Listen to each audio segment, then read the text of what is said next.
పవన్ కళ్యాణ్ గారు 17 సంవత్సరాల శ్రమ కామన్ మ్యాన్ ప్రొటెక్షన్ ఫోర్స్ పెట్టినప్పటి నుంచి ప్రజల కోసం పోరాటం చేస్తున్న పవన్ కళ్యాణ్ గారు ఎన్ని కష్టాలు పడ్డారు, ఎన్ని బాధలు పడ్డారు, ఎన్ని మాటలు పడ్డారు మీ అందరికీ తెలుసు. 2019లో ఓడిపోయినా సరే కుంగిపోకుండా మళ్ళీ తిరిగి రాజకీయ రణక్షేత్రంలో ఆయన ముందుకెళ్లారు. పిఠాపురంలో నిలబడినందుకు మీరందరూ కూడా ఎంతో ప్రేమతో ఆయన ఓటేసి గెలిపించారు. మీ అందరికీ హృదయపూర్వకమైన థ్యాంక్స్. మనస్ఫూర్తిగా మీ అందరికీ ప్రేమగా థ్యాంక్స్. వైసీపీ వాళ్ళకి అది ఒక లగ్జరీ, జనసేనకి ఇది ఒక బాధ్యత, పదవి అనేది. ఇంతకు ముందు నోటుకు వచ్చినట్టు మాట్లాడిన వాళ్ళు చాలా మంది ఉన్నారు.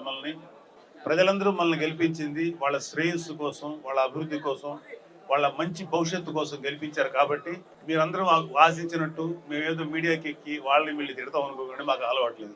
ఆ చండాలపు కల్చర్ వాళ్ళకి తప్ప మాది కాదు.